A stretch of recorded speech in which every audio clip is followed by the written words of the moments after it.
Hey YouTube, it's me again. I am back with another video. Today I'm going to be doing things a little bit different for y'all. So today I'm going to be trying to multitask and do two things at once. I'm going to be taking my braids out in this video. I've had braids in for about a month. So I'm finally going to be taking them down. And while I'm doing that, I'm going to be answering questions. I sent out a post a while back for people to ask me questions that they would like to see me answer on my channel. Questions about me, questions about hair, questions about things going on in the world, any type of question. So in this video, I'm going to be answering those questions and I will be bringing those answers to you. But just a couple tips about taking your hair down, just so that I can throw this in there. You always want to make sure that you start from your ends. If you're taking out twists, I know sometimes it can be tempting to start from the root, but you always want to make sure that you start from your ends and that you are very delicate with your hair and that your hands always have oil on them. You want your hands to remain moisturized. That way, when you are taking your hair down, you don't break your hair off. Because the problem a lot of times with hair growth isn't the growth itself, but it's length retention. Basically what that is your hair grows and you want to make sure that you're able to keep that length, and you will lose a lot of that length if you are not being very delicate when taking your hair out, and you do not want that to happen. But with all of that being said, let's get started on this video. All right, so this is what my hair is looking like after a month. It's been exactly 1 month from June 1st through July 1st. I mean, it's looking a little bit rough, but not too rough. I'm actually surprised at how neat it's still looking. All right, so I'm just finna start this off by using scrunchies. A lot of people keep telling me that these are called hair ties.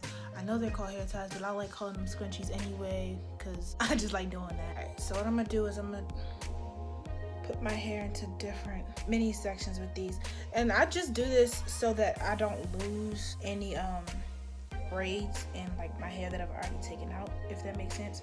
So that like when I take out all my hair, I don't come to discover that I still got braids left. So it makes it easier if I'm just taking scrunchies out and stuff.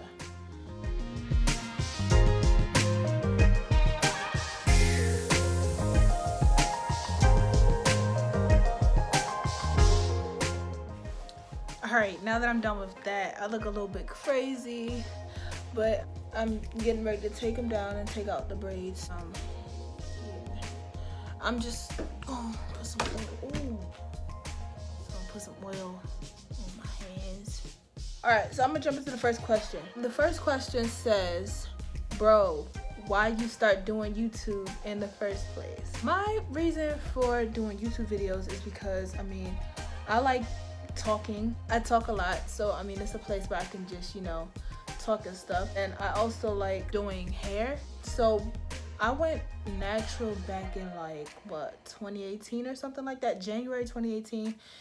I mean, that's not when I went natural. Hold on, scratch that. So I started taking care of my natural hair January 2018. I did a pretty terrible job. I mean, I got better over the years.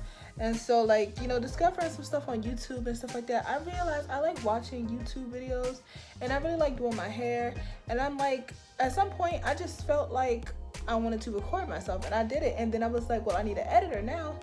So I started editing my videos, and then like from there, I just started posting up YouTube videos and stuff. At this rate, I don't even know how I'm gonna be able to finish all of these. We're gonna try. Next question.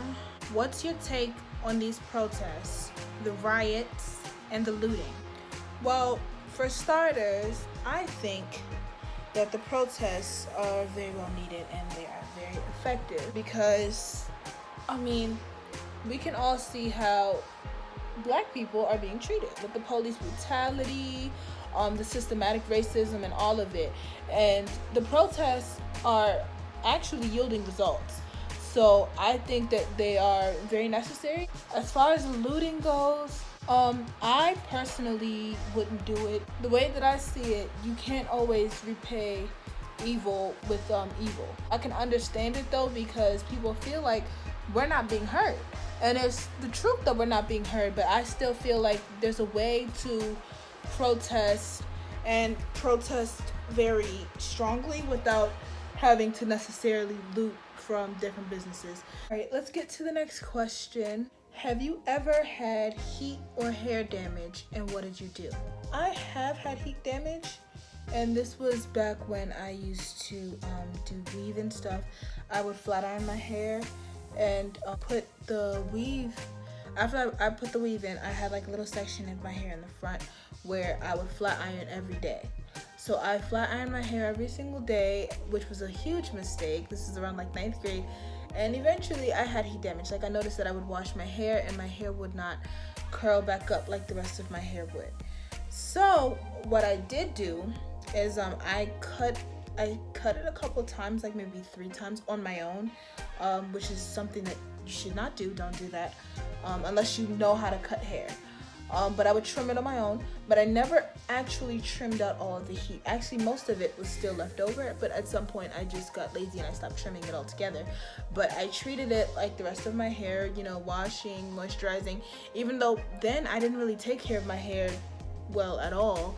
But I mean, I still treated it the way that I treated the rest of my hair. And then in about 2 to 3 years, it ended up repairing itself.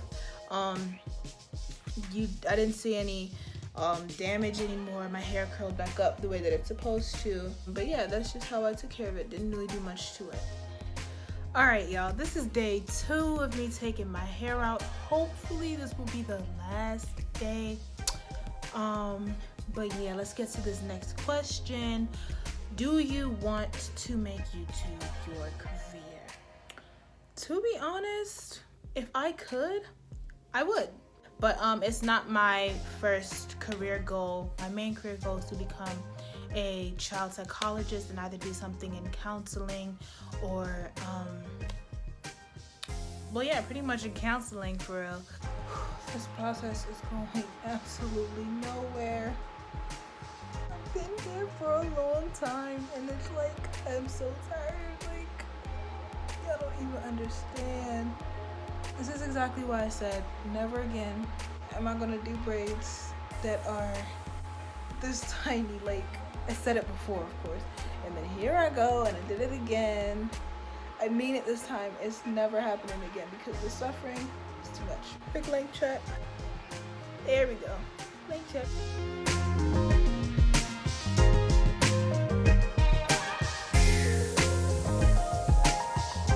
The next question is, what would you do if you went bald?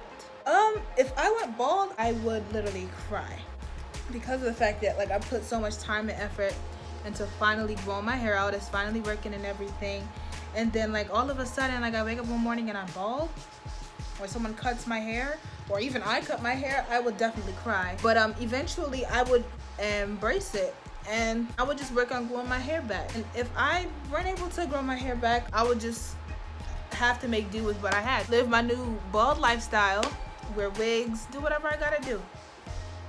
It ain't that serious. Oh, I'm literally losing my edges. Like, look at this. Look at this. All right here. Like, look at this. I'm actually finna cry.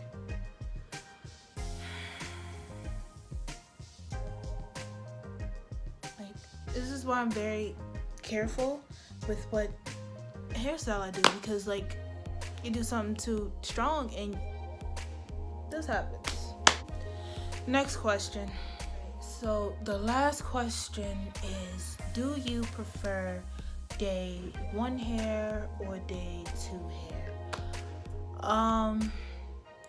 To be honest, I prefer day 2 hair because of the fact that like day 1 hair, like it's usually super defined and like super thin, and then after day 2 hair, like after you protect it when you go to sleep, the way I protect mine, like for instance, I like twist it up very loosely, so like after you protect it when you go to sleep and everything, you get a bit more volume, and I like my hair with volume in it, which is why I prefer day 1 hair to day 2. So in light of me literally thinning in the front of my head, I'm adding another question in there, and that is going to be, what am I gonna do about my edges?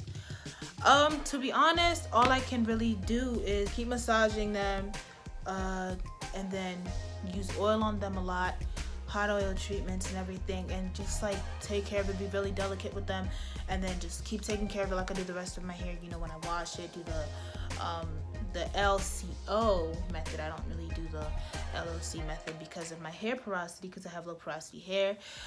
Just keep taking care of it, and then hopefully it'll come back. I mean, this is like the second time this has happened to me. First time I did that, massaged my hair, always oiled it. But I mean, yeah, hopefully I can do that and my edges will come back just like they did the last time.